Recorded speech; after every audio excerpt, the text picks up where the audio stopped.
Hi friends, this is Gea of Oshike. So, ngayon, before tayo mag-start sa pinaka-video, gusto ko lang mag-insert ng quick disclaimer na this video or this YouTube channel is solely for memories and memory keeping purposes only. So, yung yung video na to is for insight namin and you may not agree with this. This is our insight. So, wala lang. Gusto ko lang mag-disclaimer kasi we are posting this video publicly and walang makakaalam, di ba? Sino ma-reach na audience ito. So, ayun lang. So ayun, welcome to another part ng aming video. Bale, ayun, napanood ko na parang di ba nga ngayon, parang pinapractice na yung gentle parenting, ganyan. Tapos parang naisip, may mga nagpo-post pa din na kung gentle parenting yung nag-work na method sa inyo, edi sa inyo yun. Pero may mga tao kasi daw, may mga bata talaga na hindi nag-work sa kanila yung gano'n. Tapos parang kasi parang naisip ko na yung generation natin, hanggang sa generation siguro natin, mga Gen Z, napalaki tayo na na kahit yung pinapalo, yung may physical na disiplina. Pero hindi mo makakaila na natuto ka doon. Like, na-disiplina ka. Oo. Na parang nalaman mo talaga yung tama at mali. Pero, yung gentle parenting, siya, parang maganda siya kasi mag-work naman talaga siya. Alam mo yun, parang may way naman na madisiplina mo yung anak mo in a way na hindi niya kailangan magkaroon ng trauma. Pero, ayun nga, depende pa din siya sa bata kasi may mga bata talaga napasaway talaga. May napanood ako parang Thea ate yung pangalan sa TikTok. Yung nagmumukbang siya, kumakain siya lagi ng sausage tapos tawag doon sa ano yun? Samyang. Samyang kumain din. Sa chika-chika siya. Tapos ngayon, parang kinakwento niya doon na ako kasi, naiirita ako sa uy, narinig yung John talaga. Hindi na naririnig si Gay. Parang sabi niya, may mga bata na pag lumapit, di ba may ganun din kayo na parang, pag may batang lumapit sa inyo, nakaka-irita yung presensya niya, yung pasaway siya, ang kulit niya, gano'n. So parang, ikaw naiirita ka din talaga, na parang, sino bang mama nito? Yung gano'n. Tapos parang sinasabi niya na may gano'n siyang mga na-encounter, na ayaw niya na yung anak niya, maging gano'n sa iba. Na parang, pag lumapit yung anak niya, ayaw ng mga tao sa anak niya kasi hindi siya disiplinado, gano'n, na parang hindi siya, na parang hindi siya napangaralan. So ayun, wala lang, parang naisip ko na, it makes sense. Na yung mga method talaga ng pagpapalaki sa anak is depende sa bata, tsaka pero yun din, hindi naman siya laging depende sa bata kasi minsan kasi yung mga ng bata, yung mga traits ng bata na nade-develop siya dahil sa ginagawa niya. Anong thoughts mo rin? Kung magkakaanak ka, i-gentle parenting mo ba siya? Or may tradition na pagdidisiplina katulad ng kung parang may Ako siguro, iniisip ko din na na parang sabi ko, kung sa ako, parang iniisip ko din kung may kaanak ako, gusto ko ba na maging kagaya ko siya? O gusto ko na, ayaw ko na maging kagaya ko? Yun yung tanong sa akin, parang. Pero ako sa totoo lang, siguro do the same. Kung paano ko pinalaki. tradition? Though, mas gentle siya. Kasi talagang harsh talaga yung pagpapalaki natin na parang kala mo. Ganun Pero ayun siguro, gentle parenting sa una. Pero kung hindi talaga kaya ng ganun, kailangan mo sa way na matututo talaga. Kaya mo, may anak kayo. Wala akong anak kayo, wala akong shota eh. Pero ganun yung plan ko if ever na kayo, anong perspective mo? Balitin kayo. Saan na? Ay, taas man naman ginawa. Di ba? Hindi mo sakit? Hindi ka nga Try lang pala siya. Ayan. Sa akin naman, same din. Kasi, like, very traditional din ako pinalaki. So, syempre, mayroong point sa akin. Ayoko namang, parang ayoko yung like, Ano ba yan? Hoy, pag narinig yung mga tutuloy ko dyan, ha? Nagsasalita yung tutuloy ko. Ayun na nga, parang syempre na part sa akin na ayokong gawin ko kung ano yung nangyari. Pero at the same time, tama ka naman na parang depende rin talaga. Kasi kung kasi kulit naman ni Ami, tignan mo naman yung nanay sa kulit. Depende din Hindi talaga. makasunod. Oo, kasi meron, di ba kasi meron mga bata na nakikinig talaga sa pag kinakausap mo lang. Tapos meron din naman talaga mga bata na, di ba, ang kulit niya. Saglit lang. 1, 2, 3. At tapos meron din ako mga bata na makikinig lang sa'yo kapag parang may hawak ka ng hanger, katulad ni Ami. Makikinig lang yun kay mama pag may hanger na si mama eh. Pag hinawak mo na lang face the wall. Kaya parang depende rin talaga. Pero syempre, mas okay kung kasi syempre, hindi mo naman alam kung ano yung parang magiging trauma ng bata. Kasi hindi naman yun sila makakapagsabi sa'yo kung ano yung mga parang nag-feel nila sa actions mo, gano'n. So parang gentle pa rin, pero at the same time, like, kinoconsider mo pa rin kung ano yung magiging effect ng bata. Next. Ikaw. Ano pag ano? Totoo, like, E-coach. Ano na rin? Ay, Ano gagawin? naisip ako kay Ami.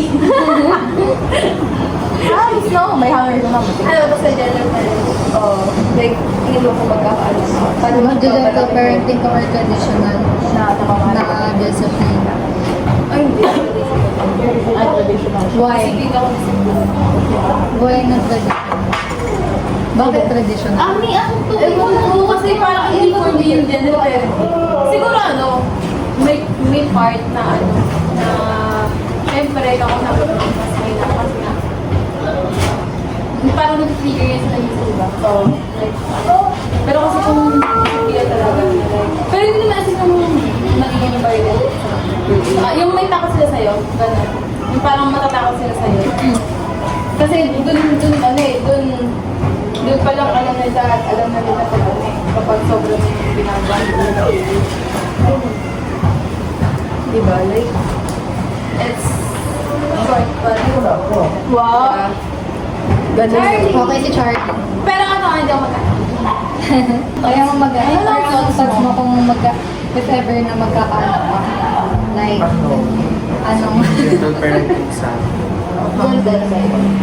kasi sa first ano ko eh. Oo nga.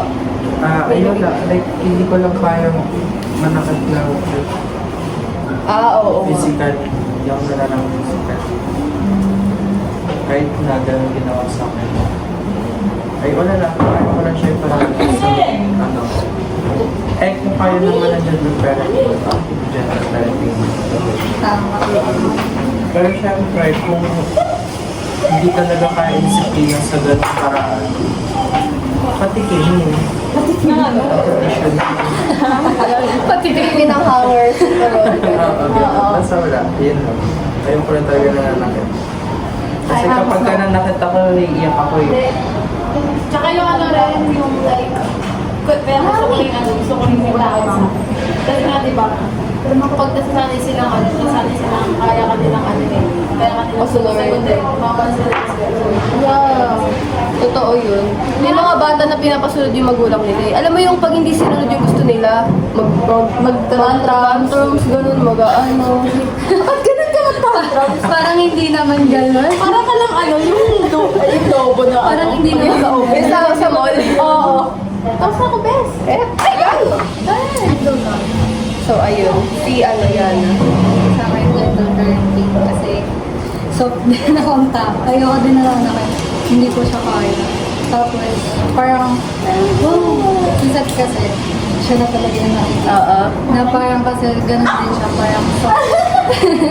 Hindi parang soft kind of person din kasi siya. Ayoko yung kahit verbal abuse or kahit sa mga physical. Kasi sobrang nakaka-affect yun sa child, sa mental health. Pero hindi naman kasi ibig sabihin ng gentle parenting, parang mahayaan ka na sa ganun. Kasi may mga ways din naman, na parang may mga ways sila na ginagawa. Although, ayun nga, may mga ways sila na ginagawa na gentle parenting, na hindi aabot sa papaluin, ganun, ng mga bata. Which is, ayun, gusto ko rin siya mag-work. Kasi mag-i-start din sa inyo ng part. Yung ano, kasi yung bata, kukulit lang siya kapag, syempre, kung sino yung mga nakapaligid sa kanya, kung hindi talaga yung disiplina ng ayos, na parang walang takot lang. Dapat parang mag-i-start din sa inyo ng part na ba, na parang may authority ka rin. May authority kayo din sa bata. Which is, ayun nga. Ano po? Ano pong concept? May mic siya. Ano? Traditional in a gentle way. Wow! Ano po yun? Paano yun? Parang ikaw pinili gentle way mo ah. Uy, gagi. Gusto ko yung gumano siya. Parang lang ang balang pala. Ano, mas okay na naman kasi lang may takot sa'yo. Tsaka maano kasi ako sa bata eh. Ano? Mainis. Hindi, Kinukurot depende ka kasi. Pag kasi makulit naiinis ako eh. Si Vito. Really? Ay, sorry po.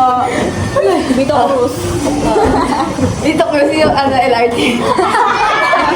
Station pala. Ayun, ganun. Tradition in gentle way. May naisip ako sinabi niya na kanina. Ano? Diba sabi mo gentle?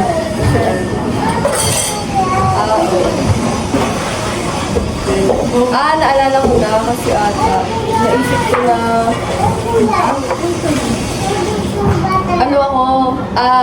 kasi diba sabi nilang dalawa ni Charlie na parang ano sila, soft, person sila na ano sila, wala nakita or what. Pero ako siguro guys, kasi tough love ako eh. Like, di ba? Kahit kayo, alam mo na tough love ako na hindi ako, Takpan mo na lahat. na talagang, Mahal kita pero like, you have to learn the hard way. kailangan mo itong maramdaman. Pero ayaw mo, gusto mo Kung iba. bakit naging soft ako na ba? Ewan, Siguro dahil- ibang iba ko talaga. Siguro dahil nga dumating ka sa tough love, parang, Parang gusto yung, mo, ibang- gusto mo i-break yung side. Yung so iba-iba talaga yung yung perspective. reaction nyo sa mga nangyari sa pagpapalaki sa inyo. So, alam nyo guys, di ba parang sinasabi nila na sino ba yung magulang mo, paano mo pinalaki mo? Totoo siya na na parang nag-reflect talaga sa magulang mo kung ano ka ngayon. Pero hindi yun lahat sa magulang mo. Kasi choice mo, kung pinalaki ka ng maayos, pero ikaw choice mo magpariwara, choice mo magrebelde, alam mo yung pinag-aaral ka, nag-cutting ka. Sa'yo yun, hindi yun sa magulang mo. Like, diba? It's not always about the parents, it's also about sa mga choices mo sa buhay. Mother of choice. Kasi kung pinibigay sa'yo lahat ng kailangan mo, pag hindi mo ginagamit yung resources mo, ikaw yung problema. Ikaw talaga. Like, sino ka? Sige na, ako na. Ikaw yun. Ako na. Ikaw yun. Pero ayun, siguro kung napunta tayo agad sa anak, wala pa tayong asawa. Pero ano yung tingin niyo sa wait lang, sige, mag-ibang video tayo.